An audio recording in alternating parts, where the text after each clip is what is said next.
This is the Practically Culture Spoilercast, a podcast devoted to diving deeper on the TV and movies, maybe sometimes the video games that we and you are into. I'm your host, Logan Bowe, podcasting from Lehigh, and I'm joined as always by the one, the only Bob Caswell in the Bay Area. How are you, Bob? Hey there. I'm doing great. How's it going with you? Just hanging out. You know me.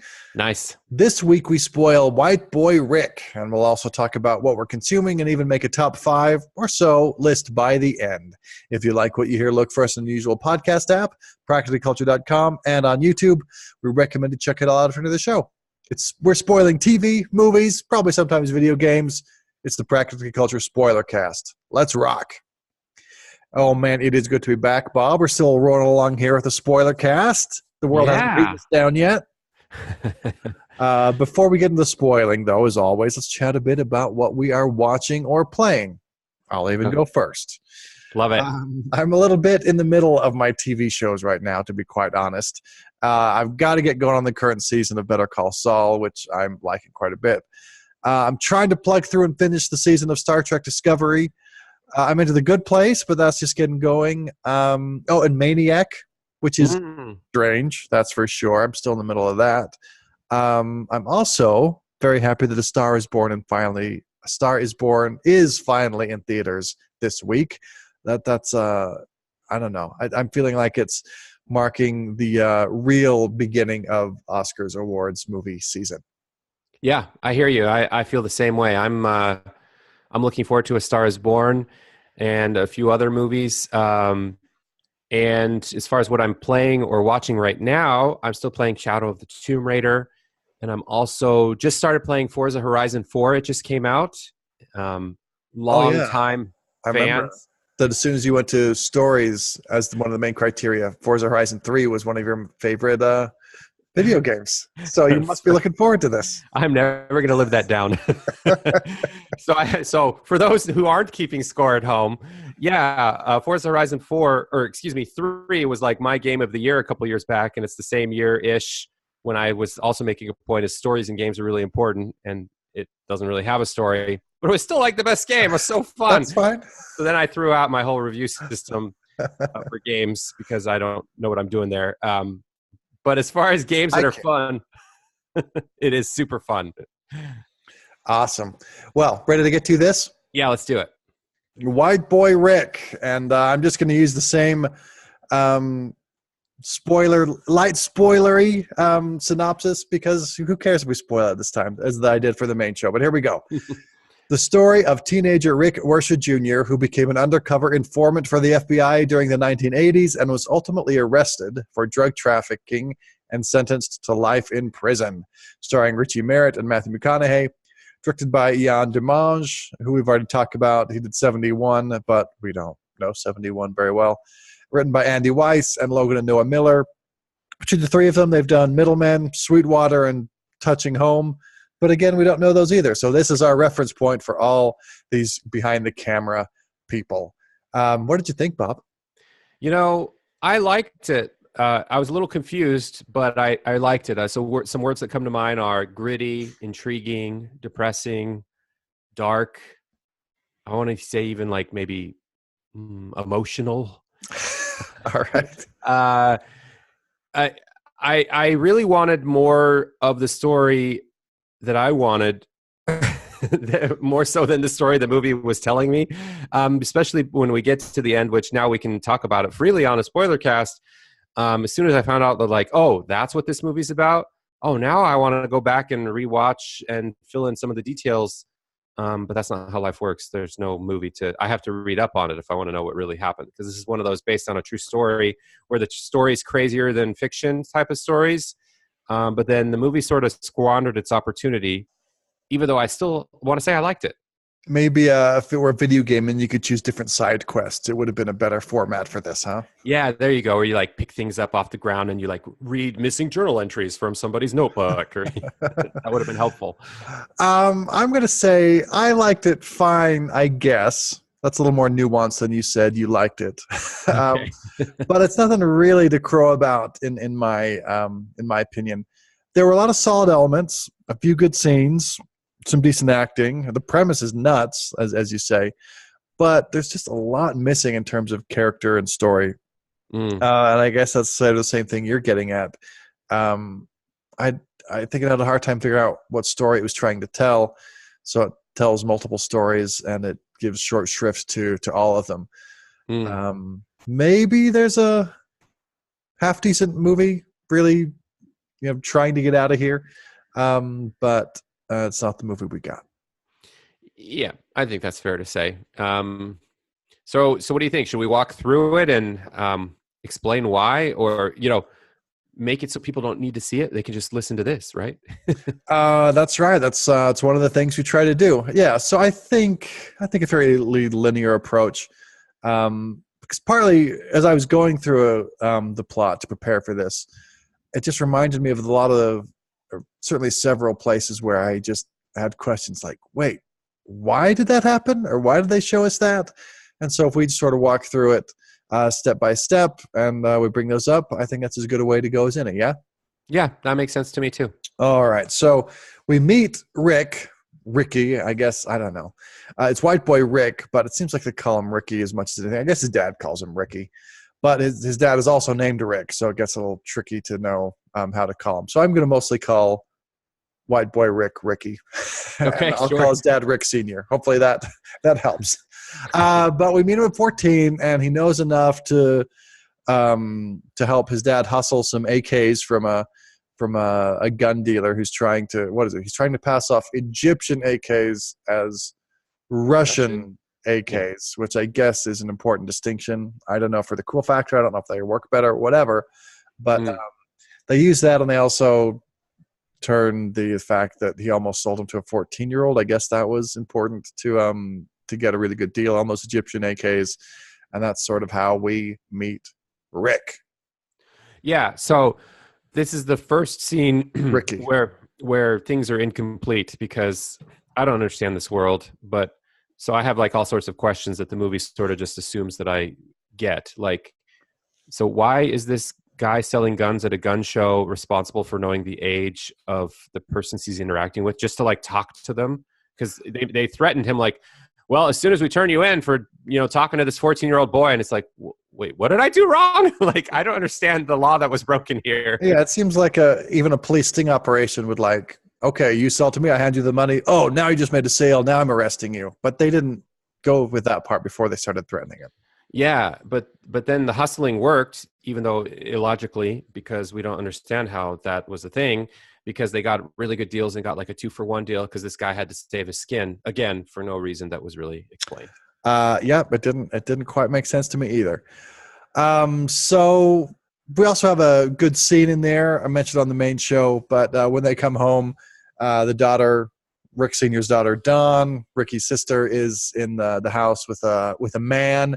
And so they walk in with their new AKs, and they there's a lot of yelling, but it's not super threatening for having a gun in his hand, I notice. And the daughter gets mad, and they go outside. They want to go for frozen custard as a family because that's what families do. The grandparents roll up and like, you don't have the situation under control, but he swears he does. And it's chaotic, and he doesn't have the situation under control, but it felt very real somehow. And I actually liked that. And when we had this scene near the beginning, I'm thinking, okay, maybe this is going to be a good movie. I like it. It tonally, it also had some comedy in it in a way, because it's a pretty serious, gritty drama about 1980s Detroit where everybody's depressed and doing drugs. But it kind of starts off with a bang, and I liked it. I thought it worked because it sort of sets you up for like, okay, we got a dysfunctional family that's trying to make things work in their own way. We're going to see how they navigate through their life together. And that sort of happens throughout the rest of the movie, but it's not the main point of it. Yeah. Anyway, pretty soon, Ricky, he starts selling some guns to some black gangs, or at least one black gang in particular. Here's my first question, though, Bob. Did his dad know about him selling to them? Because he did exactly what his dad told him to do, like upselling the silencers, and the guns were his dad's guns because obviously he couldn't legally buy them. But he tells Lil Man that he's working for himself, and his dad doesn't know. But can he just do that without his dad knowing and wanting in? I was confused about that. Yeah, I was super confused too because it never circles back and completes the exchange on all sides. For all we know, his dad. I feel like the movie is trying to position it like he's pretty entrepreneurial and self-motivated and a go-getter, but then there are consequences to doing that. If that story is being told, his dad would probably be like, you did what with the guns? You went and did it yourself? And then Or just like, hey, I got a buyer for these AKs we got. Where are they? Oh, I sold them. Wait, what? Just something would have happened. yeah, some sort of closure. But later on, much further into the movie, we see a scene where his dad realizes that he's doing a lot of side business stuff and then hiding the money from him. That is, his son Ricky is hiding the money from his dad. And I couldn't tell if some of that money being hidden was from that initial transaction and this was a reoccurring thing from the beginning, or if that started a little bit later. Yeah, it would have been nice to know how that worked out, but we didn't. Yeah, we didn't. Anyway, so he makes the sale. He starts hanging with some of the young guys in the gang, shooting rats and stuff, as I guess you do in Detroit in the 80s, I guess. Right? Ricky ends up going to Little Man's wedding because he's hanging out with him, and that night he hooks up with Brenda. Who's Little Man again? Let's just... Little Man is the guy in charge of the gang. He seems to be the main kingpin of this gang who sells drugs, and he sold guns too. Yeah, I feel like maybe it was just me. You could tell me if you got this much, because I couldn't tell for me where it was my fault and where it was the movie's fault. But Little Man being the leader of the gang, and we're going to his wedding. It was only until I saw him at the wedding that I'm like, oh, that's the lead, and that's the. And then I circle back and I'm like, yeah, I knew that the movie showed all that exactly for me to have known it before I saw it at the wedding. But no, not really. Well, it was subtle. I mean, he gave what I'm going to call, as a lawyer, circumstantial evidence, because he was the guy who sort of said, fine, you sold me on the guns. So I'm like, okay, this is probably the guy, even though, whoever the Commander Riker is, the number 2 in charge, could technically maybe have, bought the guns too. But so I was thinking probably, but then enough circumstantial stuff came up that it's like, okay, this guy must be the main guy. Right. But then we went from that to being invited to a wedding pretty quickly, didn't we? Yeah, maybe yeah. Because he just seemed to be hanging out, and then the guy liked him, I guess. Maybe he heard that he was good at shooting rats. I don't know. But then he buys him a tuxedo and tells him to come. Yeah, there's sort of this novelty theme a little bit, which is kind of cute. I don't know what to call it, where it's like, oh, that's Ricky. He's white. He's cool. And it's just like, we keep around a white guy just for fun. Something like that. So yeah. I don't know what to make of it, but I thought that was part of the appeal to the guys in that gang, but they don't really make much of that. They just sort of play it as a joke a couple times. Yeah.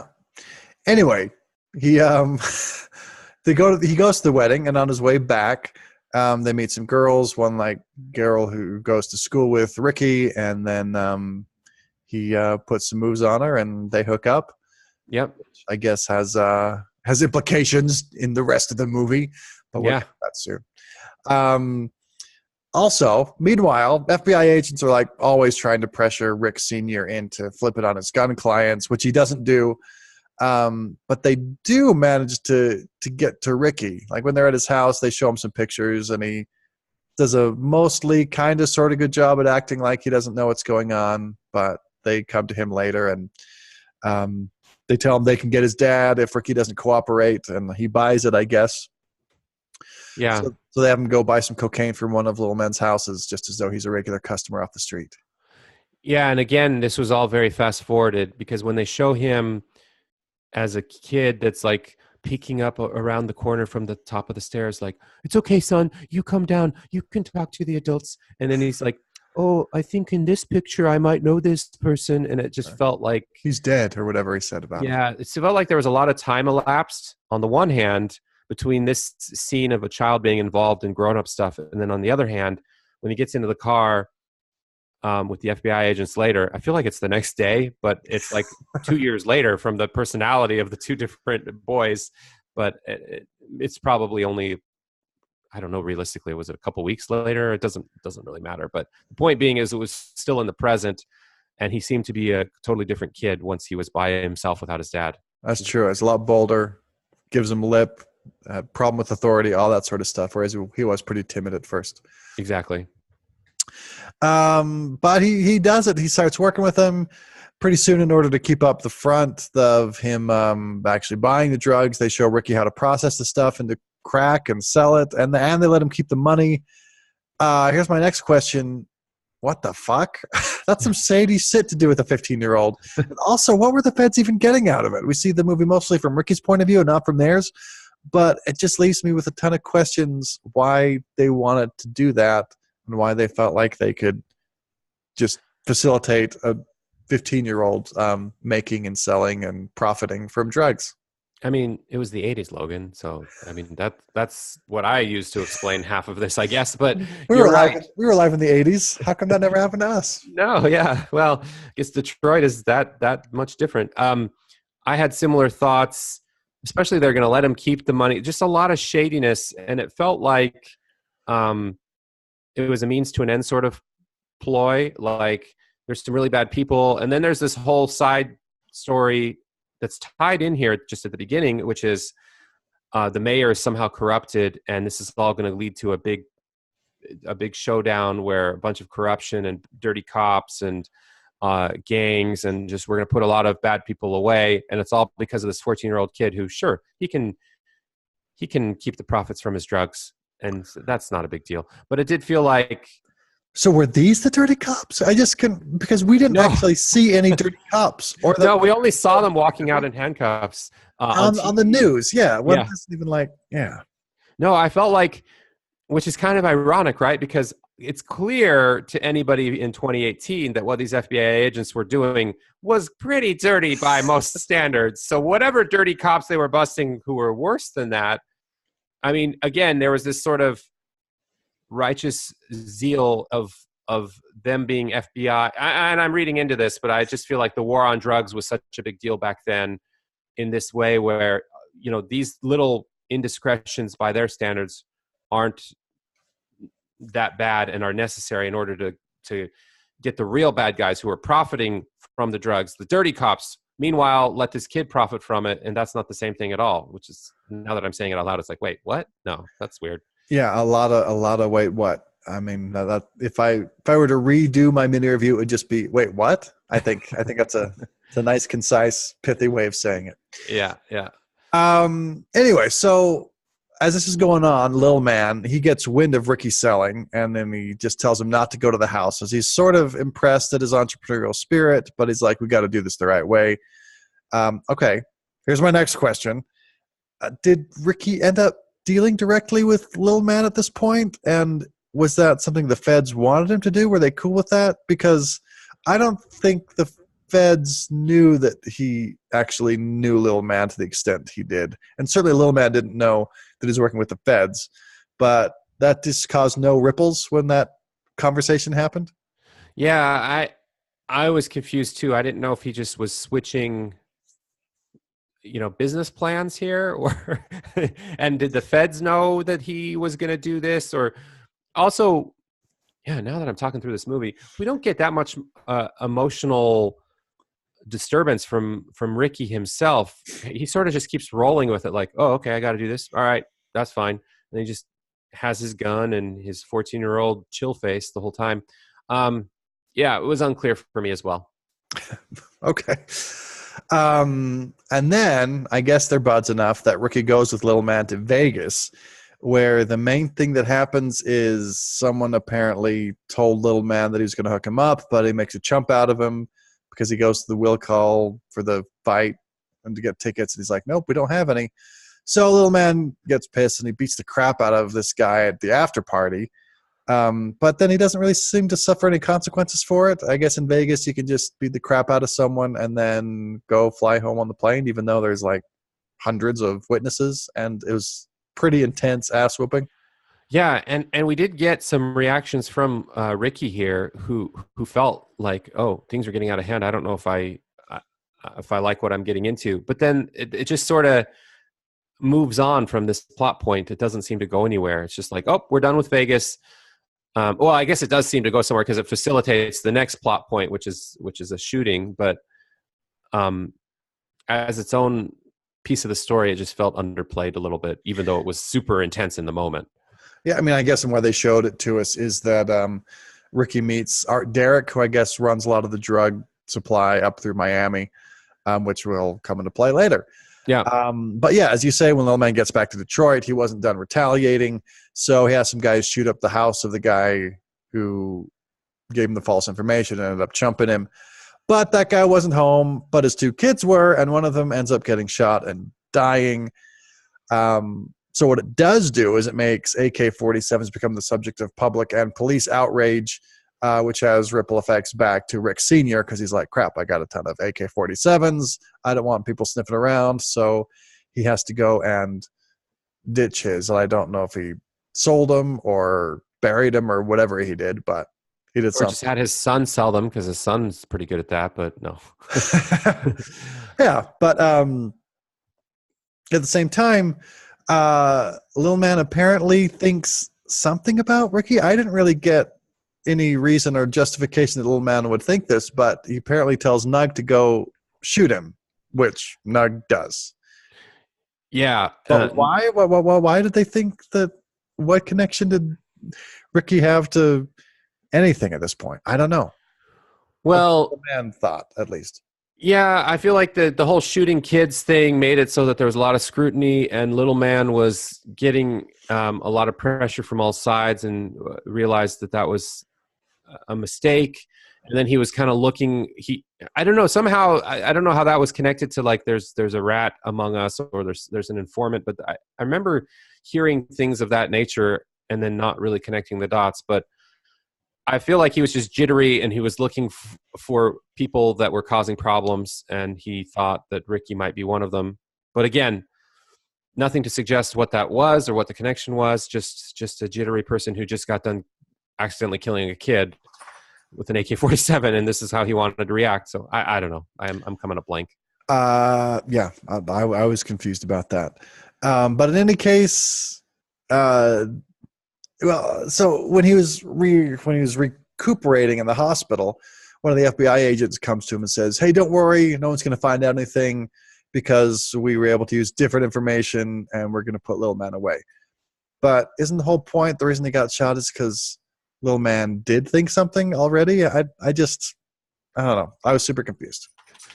Yeah, and he was in the hospital listed as a John Doe, and it's for his protection. But then, like, once he starts getting better, apparently that protection only extended for the stay in the hospital. Like, I didn't understand why he needed to be a John Doe for like a week, and then after that, it's just like Ricky living at his house, where everyone knows where he is. Like, oh, okay.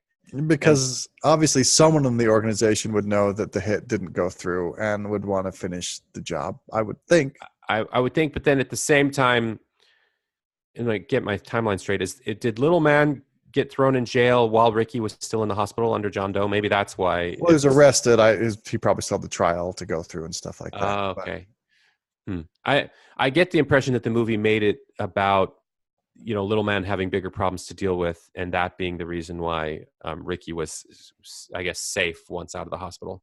I mean, I'm not a drug kingpin, but if I felt like I needed someone dead, and you could do it from a jail cell, or you could multitask while being under. Yeah, that seems an easy one to pull off. Also, shooting someone and having them not die is like the worst possible scenario, because that's the kind of person who might want revenge, or who the police are gonna like come after and try to flip if he hasn't been flipped already. Right. Killing or shooting someone and having them not die just seems like a loose thread, as they say. Yeah. But it's a non-issue because the movie's not about that. He was shot. We get a lot of scenes about him having to, pee into a bag, and it messed up his intestines. And I mean, that's all fine. It's just like getting shot is no small deal. And the gut. One thing I do remember from my concealed carry class is that shooting someone in the gut does a lot more damage, just because you have to have that intestine surgery, and it can mess up so much stuff. Whereas shooting them in the chest is cleaner. I don't know why I learned that in that class, but I did. Okay. Yeah, but this leads to Rick Sr. and Jr. kind of having a heart-to-heart while driving, right? Is that where we're at? Yeah, that is next. So on the way home from the hospital, or was it on the way home from the hospital at exact time? Anyway, it was shortly Something like after. that. He's Yeah. home from the hospital at least. And Rick Sr. is always talking about being lions and not sheep, but his life is just in the toilet, basically. And so Rick's like, well, you know what? Maybe we ought to get in the game ourselves. The police taught me how to do it, so I know how to deal drugs, and maybe we should. Rick Sr. is resistant. He feels like there's a difference between selling guns to drug dealers and the drugs. And Ricky's like, yeah, the difference is we don't make as much money, so we should do this. We should take care of our family. Yeah. And Ricky convinces Rick Sr., and they get after it. Yeah, they get after it. And I mean, Rick Sr.'s logic obviously is his daughter is shown throughout the whole movie as a druggie, and she's really addicted and has a hard time taking care of herself even at one point. And then also, I love how he's trying to get into the VCR business through this whole thing. That's how he's going to be a lion, but it's just like guns are better than VCRs and drugs are better than guns in terms of profitability. I mean, that's the hierarchy: VCRs, guns, drugs. But they do it because Ricky knows Art Derrick, the guy from Miami, goes and has a conversation, and they start selling the drugs. Things go pretty well. Did I get the impression that they did open the video store with the money they got from it? Yeah, I saw that because they had kind of a celebration there in the back of the store, I want to say. But it's a little unclear, but I thought that's what was happening. Yeah. Oh, and by the way, turns out that Ricky's a father through all this too, right? Did that happen now or later? I mean, I guess I was just going to mention that they go and they grab Dawn and take her out of the crack house because they're living life pretty well. They're not a low life, or they kind of are a low life. That was the word they used, but they're making stuff happen. So that's why Dawn came back. And and Ricky finds out, and maybe from the movie's very best character, that little kid that comes up and knocks on his door, that Brenda had his kid, the girl he hooked up with after the wedding. But no biggie. Ricky's living large. He supports the kid too with all these groceries on their doors, stuff like that. And he's got money for his name in gold on a necklace and for groceries for his kid that he didn't know he had. He's got it figured out. Living the dream. All in all, it's a beautiful Christmas story. A family thriving through dealing drugs. It seems like at this point the movie could have almost ended right there. Yeah, but then what happens? Well, Ricky's this 17-year-old. He's got a fat roll and he's got a license plate that says Snowman on it on his car. But then the FBI just shows up and arrests him. And because of crazy sentencing laws, he's looking at life without parole because he had a large amount of drugs on him.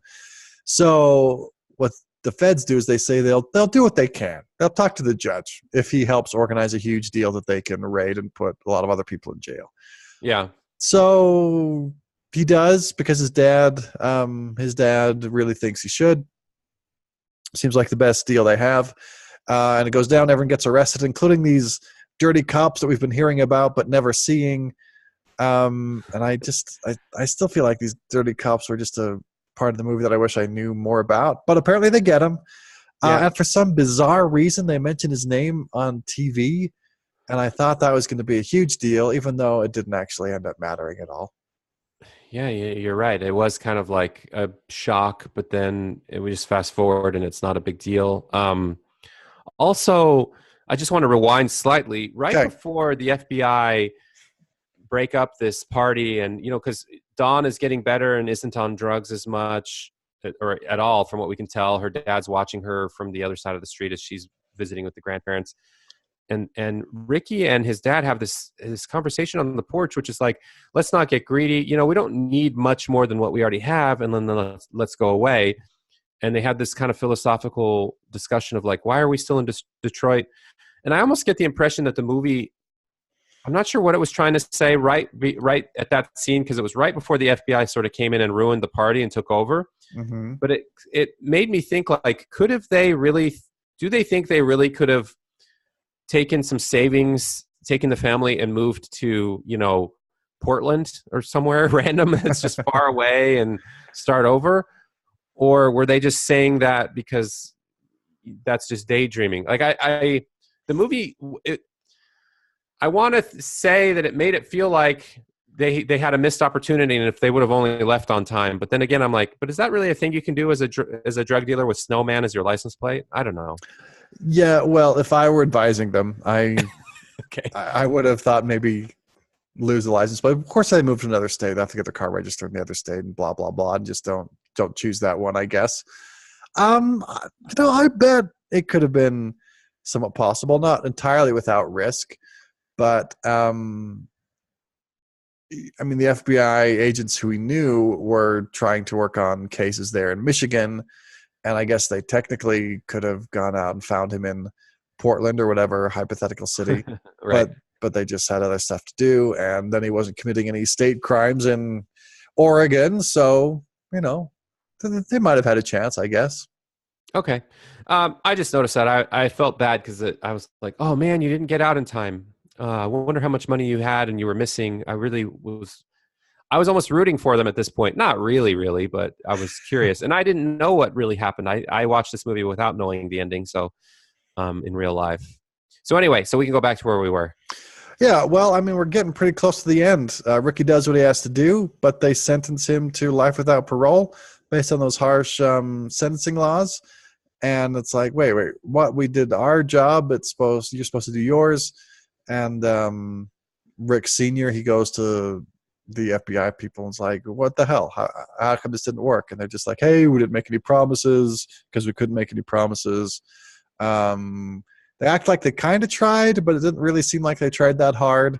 Yeah. So I don't know if it was just the system that screwed them or if the FBI agents just were like, yeah, let's save our capital for some time when it really matters.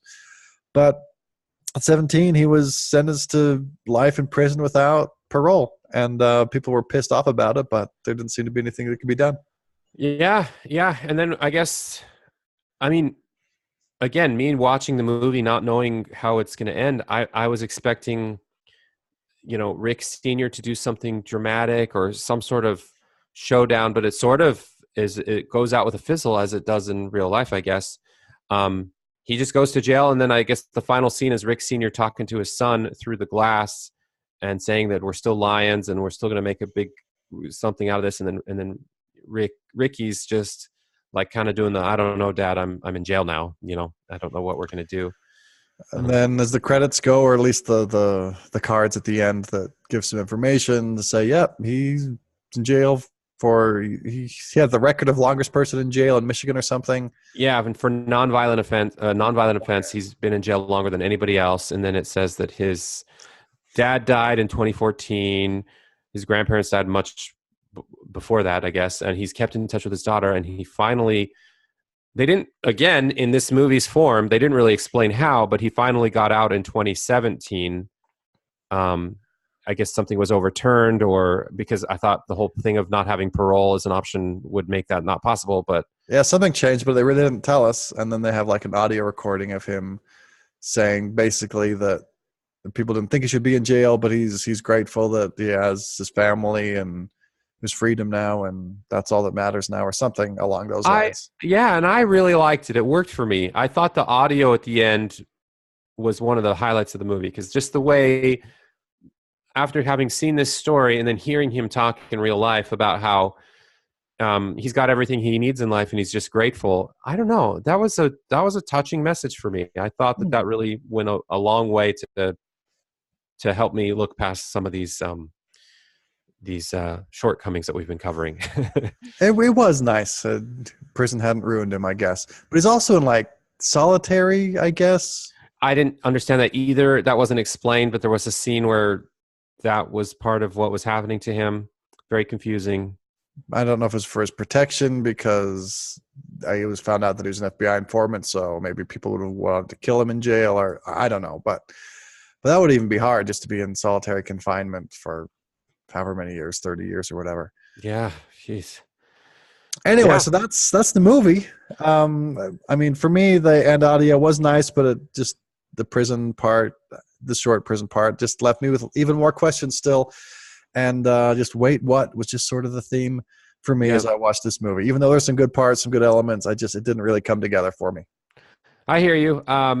Maybe it was a little better for me, but now having gone through it with you, it's true. There's definitely more unanswered than answered, and it's a hard one to recommend easily because uh, you'll find the ride interesting, but you're going to be, equally as confused and puzzled by some of these things. Yeah. Anything more you need to say then?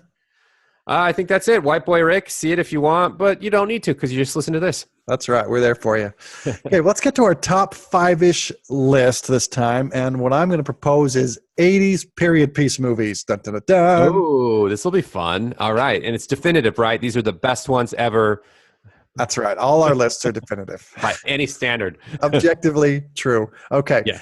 I'm going to throw one out there. My favorite 80s period piece movie, I'm going to say Boogie Nights. That gets into the 80s. It starts in the 70s, but it gets into the 80s, and I'm going to say it's my favorite one. I haven't watched that movie since I watched part of it on cable when it was a bad movie because of who I was in my life. Is it a good movie now, like for adults to watch? I like it. I mean, Okay. it's something, that's for sure. It's very much what it is. I feel like I missed out. Yeah. That's a good one. What do you have to throw out there, Bob? My top of the list is The Lives of Others. Oh, I love this movie. This was such a good movie. Came out in the mid 2000s. It was about the post Berlin Wall, or no, it was in the 80s, pre Berlin Wall coming down, but post World War II, and it's like East and West Germany and the Stasi and all about the surveillance state that was in Germany at that time.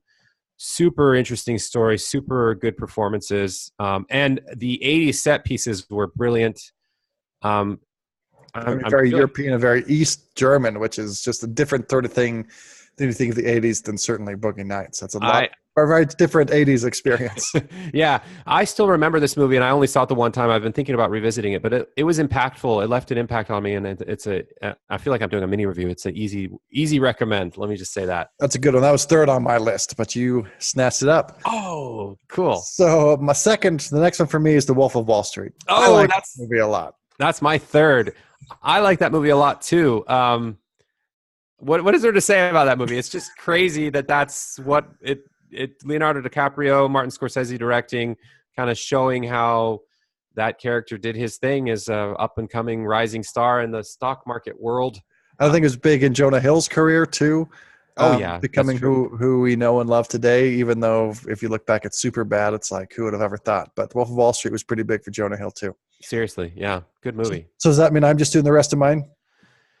Yeah, I was going to put White Boy Rick on this list, but see, I wasn't able to come up with more than two, and I'm kind of embarrassed by that. And then I was like, White Boy Rick is my number 3. And I'm like, I'm pretty sure there's a lot of better movies than that, though. But for its 80s-ness, it was good for that metric, but as a movie, I don't know.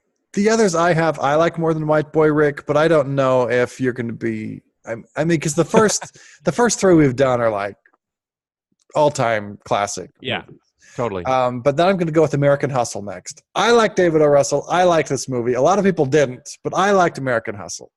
I thought it was okay. It's funny because I actually put it in the same category as White Boy Rick in a way. To me, they're so that's some praise for White Boy Rick indirectly, backhanded compliment. I'm fine with whatever though. That's cool. It's gonna be then I threw in Dallas Buyers Club. This is one a lot of people liked more than I did. I mean, Matthew McConaughey got his Oscar for this one. His True Detective Oscar. That's right. That's how I've always thought of it. But I threw it on there. And then White Boy Rick is last for me. Okay.